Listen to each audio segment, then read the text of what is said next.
Hey fifth graders, so our lesson today is on a mythical creature called a dragon. So we're going to be drawing a dragon's eye. So if you are at school, you'll have your paper already cut for you. But if you're at home, I'm going to show you how to cut your paper. So take a regular piece of white computer paper or art paper. You're going to fold it in half.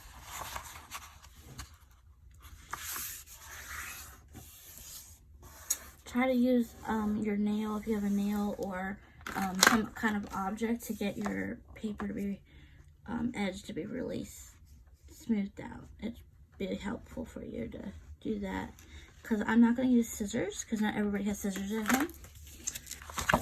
I did that. Then I'm going to fold it over and I'm going to do the same thing. Try to get this edge to be nice and smooth. Alright. So then I'm going to slowly rip. Take my time. I have one hand holding my paper.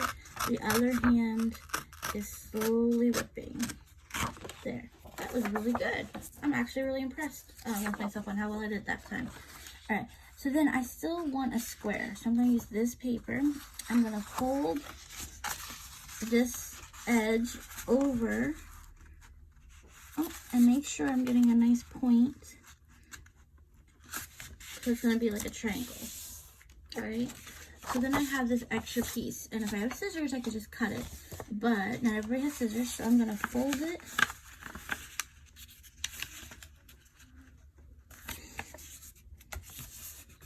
Make it smooth as possible. Flip it over, fold it again, make it as smooth as possible. I might want to use an object to help me smooth it out. Okay.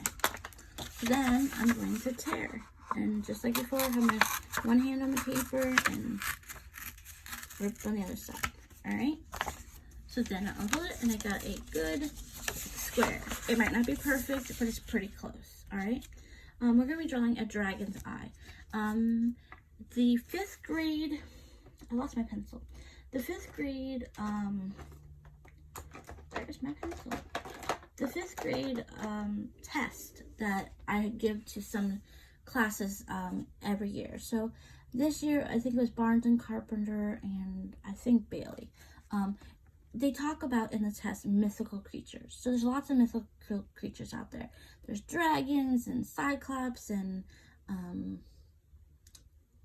minotaurs, I think they're called. All kinds of half man, half horse. But a mythical creature is any creature that is not considered real, like a Loch Ness monster. And so I think it's really important to know about the mythical creatures, especially if you're taking the art test, the fifth grade art test. So we're going to be drawing just the dragon's eyes today. So just like if we were drawing a human eye, we're going to draw a football shape. But this time our football shape is going to be way bigger. Way bigger. Just like that. You notice I have my paper on an angle. It's not like this. It's like this. Like a kite. Then we're going to give it a small eyelid. And then we're going to give it a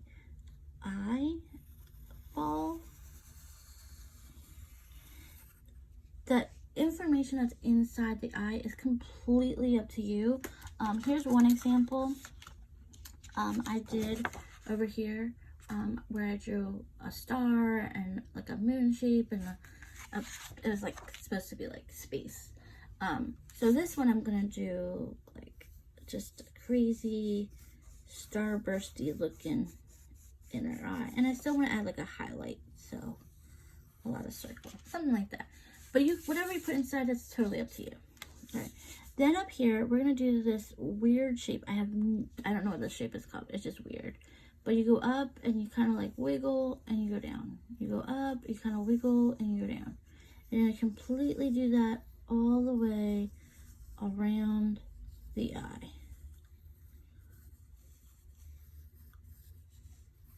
That one was a little small. I'm gonna go back down here and I'm gonna do the same thing. Wiggle. Yeah, it's probably just like a wonky rectangle shape. It's just wonky. Okay, just like that. Then you're gonna do a bunch of U shapes.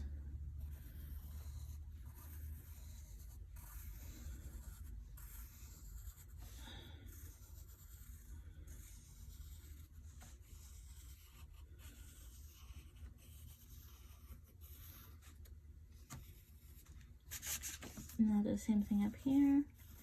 If I'm going really fast, pause the video. Take your time. The reason I kept this project small is because of all the little details. I wanted you guys to have time to work on it. So, and there's a lot of drawing. So we're going to continue the same thing, but now I'm going to skip. So it's going to not be on, it's going to be in the middle.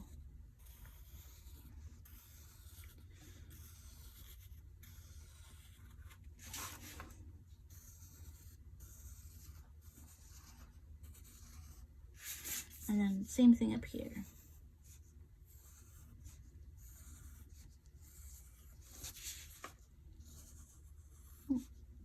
It looked like I was losing my place for a second there. Alright, you can change it up. So now maybe instead I'm gonna go really small. I'm running out of space over here. Go really small instead of big. I don't want everybody's to look exactly like mine, so if you have an idea for making scales look a little different, go ahead and change it up. Don't make it look exactly like mine. If you don't want to, go ahead and be creative, use your imagination. I like when everybody's looks a little different.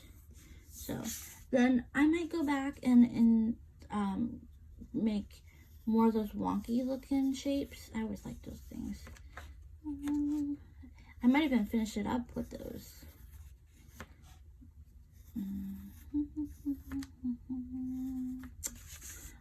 Over here might be a little different. I might just do circles to finish it up.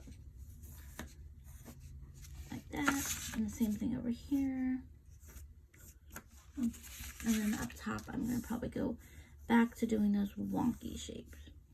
Now, oftentimes I'll say, hey, go ahead, outline in Sharpie, and you are more than welcome to outline in Sharpie. I love when it's nice and outlined in Sharpie and looks really pretty, but there's only 30 minutes of art class. So if you don't have time to outline it in Sharpie, that is okay.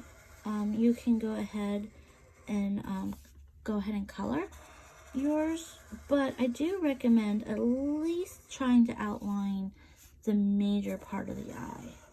So if you don't have a Sharpie at home, you can use a black crayon or a black color pencil or a black marker to outline. Oops, I made a little, did you see that little mistake I did there? Ugh. But happy little mistakes, things happen. So I do recommend at least outlining this part of the eye and the rest not, because you probably don't have time to do the rest. And go ahead and color.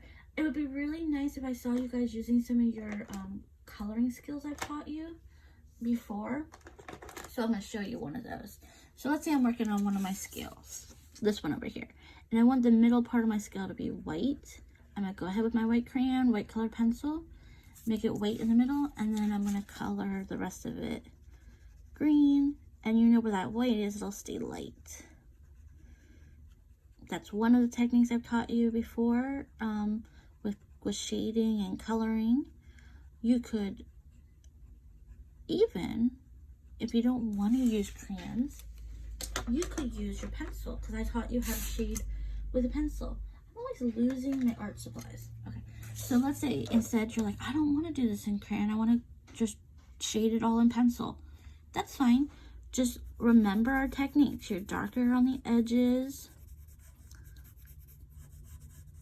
So it's going to be darker on the edge, and then as you go in, it's going to be lighter.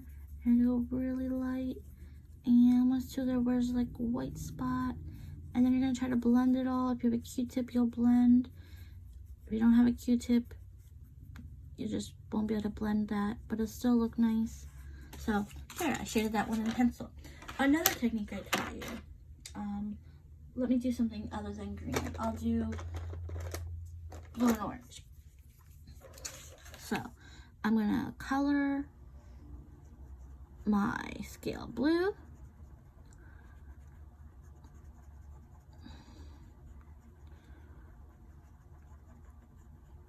But I'm gonna leave that white spot in the middle. And then I'm gonna go in with my orange. And I'm going to make it darker on the edges with the orange. That's another way to shade with color. Alright, so use your imagination. Be creative. use whatever coloring technique or shading technique you want. I'm not going to want to see anyone who just drew and did nothing else. Like, do something else. Do either some olive shading and some pencil, crayon, colored pencils. If you have marker, you can use markers. So if you want to go ahead and color on marker, that's fine. Take your time, make it nice and neat. I bet you didn't know this, but if you use marker, you can take white crayon over top. Let's let it dry for a second. And you can make it lighter with the white crayon. It's another nice, fun little technique. I do that all the time with my eyes. Like, I'll color my eye in with a black marker. Oops.